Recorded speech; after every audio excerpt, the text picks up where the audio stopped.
Hello everyone, নতুন আরো একটা ব্লগে সবাইকে স্বাগত। কেমন আছো সবাই? আমি তো ভালো আছি। আজ যাবো একটা হলুদের অনুষ্ঠানে, শুরু থেকে লাস্ট অব্দি পুরো ব্লগটা দেখো, আশা করছি তোমাদের ভালো লাগবে। বিকালের সব কাজকর্ম শেষ করে ফ্রেশ হয়ে আসলাম, তার কিছুক্ষণ পরেই সন্ধ্যা লেগে যায় আর এখন সন্ধ্যা পুজো দিয়ে দিলাম। মার দুষ্ট বুড়া দোকানের সামনে দাঁড়িয়ে আছে, গল্প করছে। মাসি এসেছে মাসির সাথে। এখন বাংলায় হলো মাঘ মাস, আর এই মাসে প্রচুর পরিমাণে কিন্তু বিয়ের তারিখ থাকে। আজকে কিন্তু অনেকগুলো বিয়ে ছিল আমাদের পাড়াতে, আবার বাজারের এই দিকে অনেকগুলো আশেপাশে বিয়ে থাকার কারণে কিছুক্ষণ পর পরেই একটা না একটা আসছেই বিয়ের জল ভরতে, আর দুষ্টবুড়া মা দৌড়ে যাচ্ছে সেগুলো দেখতে। দুষ্টবুড়াকে যে কাজল দেওয়া হয় সেই কাজল দানিতে একটু কাজল করব প্রদীপ থেকে, তার জন্য বসে আছি প্রদীপের সামনে। কিনতেও তো কাজল পাওয়া যায়, সেই কাজলগুলো না সবসময় ভালো হয় না, মাঝে মাঝে পাতলা হয়, যা উঠে যায় কিছুক্ষণ পর পর। প্রদীপ থেকে করা কাজলটা হাতের তৈরি হয় তো, যার কারণে ঘন করে কালি তোলা হয় আর অনেক ভালো হয়। প্রদীপ থেকে কাজল বানাতে হলে তো অনেকটা সময় বসে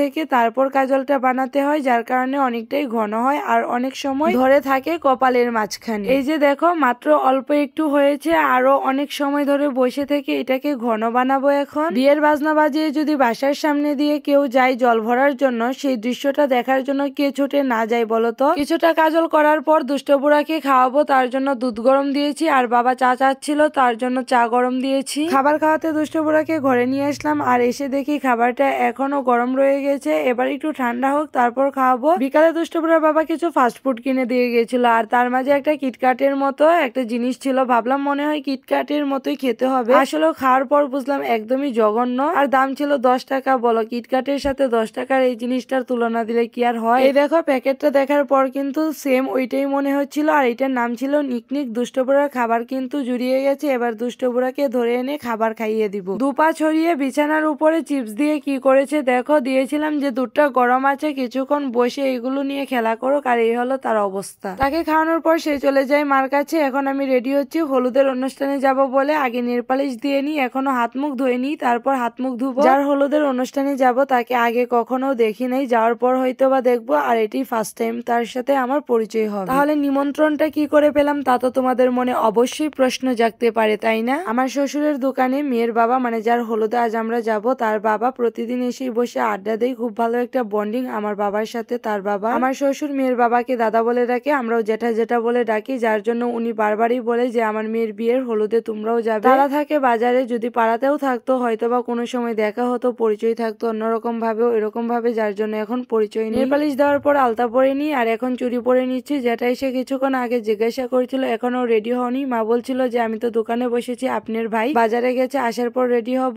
আর বউ রেডি হচ্ছে। হাত মুখ ধুয়ে এসে শাড়ি পরে নিলাম, আর শাড়িটা আমাদের বাসার সামনে যে পার্লার আছে সেই দিদি এসে আমাকে পরিয়ে দিয়ে যায়। সে এখন উন্না খুঁজছিল, তার উন্না খুঁজে পাচ্ছে না। আমাকে যখন দিদি শাড়ি পরাচ্ছিল তখন দুষ্টবুড়া বিছানাটাকে এরকম উলট পালট করে ফেলে, আর উন্নাটা বিছানার উপরে ছিল। যখন বিছানাটাকে এলোমেলো করে তখন উন্নাটা খাটের চিপায় পড়ে যায়, আর অনেক খোঁজাখুঁজির পর পেয়েছে। আর এই যে দিদিকে এখন পরিচয় করিয়ে দিচ্ছিলাম, দিদিকে বলছিলাম একটু হাই করে দেন, এই যে এখন সে তোমাদেরকে হাই করে দিল। দিদি আমাকে শাড়ি আর চুলটা বেঁধে দিয়ে গেছে, তারপর আমি এরকম একটু সিম্পল সেজে নিয়েছি। সাজুগুজু কমপ্লিট, এবার আমরা বের হয়ে যাব। দাদুকে খাবার খাওয়ানোর পর আমি রেডি হতে যাই, আর এখন দাদু ঘুমিয়েও গেছে, প্রায় 9:30 প্লাস হয়ে গেছে। বাবা বাজার থেকে আসার পর মা রেডি হয়, আর এখন আমি মা দুষ্টবুড়া মিলে রাস্তা হাঁটছি যাওয়ার জন্য। বাবা এখনো দোকান বন্ধ করে নাই, দোকানেই বসে আছে, কিছুক্ষণ পর হয়তো বা দোকান বন্ধ করে পাশেই চলে যাবে। প্রতিদিন দুষ্টবুড়া 8:30 বাজলেই ঘুমিয়ে যায়, আজকে এখনো ঘুমায়নি, আর রাস্তার চারদিক চেয়ে চেয়ে দেখে দেখে যাচ্ছিল। দুষ্টবুড়া বাবা ডিউটিতে, আর এতটা তাড়াহুড়া করে রেডি হয়েছি যে আয়নার সামনে ভালোভাবে নিজেকে দেখতেই পারিনি, যার জন্য কিছুক্ষণ পর পর ক্যামেরা অন করে দেখছিলাম। ওই যে আমি বরাবরেরই ঢিলা, আমি সবার আগে রেডি হই, কিন্তু তারপরেও দেখা যায় সবার লাস্টে আমারই রেডি হওয়া হয়। শীতের রাত্র, ঠান্ডা বাইরে, যার কারণে কিছু দোকান 9টার পরে অফ হয়ে যায়, আর কিছু দোকান এখনো খোলা রয়ে গেছে। সামনে গোপাল বাড়ি রেখে তার বাদিকে কালীবাড়ি আছে, তার পিছনে তাদের বাসা, আর এইদিকে দেখো ভ্যান গাড়িতে কতগুলো প্রতিমা ছিল,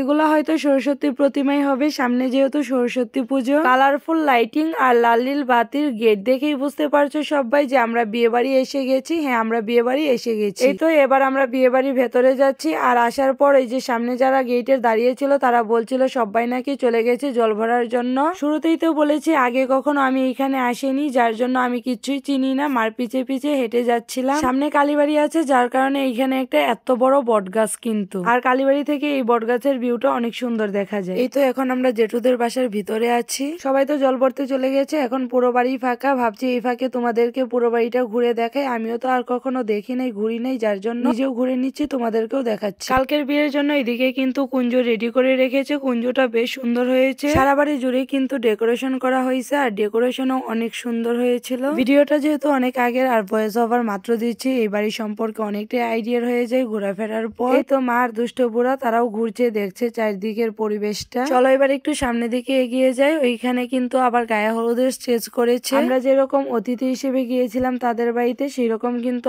আরো অনেকেই ইনভাইট করেছিল, তারাও এসেছে তাদের বাসায়। এখন যে আমাদের সামনের দিকে আসছে সেই কিন্তু আমাদের পরিচিত একজন এই বাসার মাঝে, সেই আমাদেরকে ইনভাইট করেছে আসার জন্য। মাকে বকা দিচ্ছিল, বলছিল যে সবাই চলে গেছে জল ভরতে আর তুমি মাত্র এসছো। এদিকের সাইডে আবার একটু ডেকোরেশন করেছে ছবি তোলার জন্য, সবাই দাঁড়িয়ে এইখানে ছবি তুলছিল। মাকে বললাম চলেন আমরাও কিছু ছবি তুলে নিই, আমরাও ছবি তুলে নিয়েছি। আমার কাছে এইখানে উপরে ডেকোরেশনটা অনেক সুন্দর লেগেছিল। চলো আবারও হলুদের পুরো স্টেজটা তোমাদেরকে ঘুরিয়ে দেখাই। পরিচিত একটা জায়গা আর পরিচিত কিছু মানুষ থাকলে কিন্তু সেই জায়গাটাই ঘোরাফেরাতেও ভাল লাগে। আর যেহেতু এখানে সবাই ছিল অপরিচিত, এত সুন্দর সাজগুজের মাঝেও নিজেকে যেন মানানসই করেই নিতে পারছিলাম না, এরকমটা মনে হচ্ছিল বারবার করে। ও যার গায়ে হলুদের প্রোগ্রামে গিয়েছিলাম তার নাম হচ্ছিল তিথি। আর আমি হাসছিলাম, কারণ হলো কি জানো, দুষ্টপুরে একটা কুকুর দেখার পর সেই কুকুরটাকে তাড়াচ্ছিল। বলছিলাম বাবা আজ আমরা কি এখানে কুকুর তাড়াতে এসেছি, তুমি যে কুকুর তাড়াচ্ছ? আমরা তো সেই কখন এসেছি, আর মাত্র তারা এলো জল ভরিনি। হলুদের পুরো রিচুয়াল গুলো যদি তোমাদের সাথে আজকের ব্লগে শেয়ার করি তাহলে তোমরা মজা পাবে না, পুরো ব্লগটা দেখে অনেকটাই লং হয়ে যাবে। নেক্সট ব্লগে তোমাদের সাথে শেয়ার করব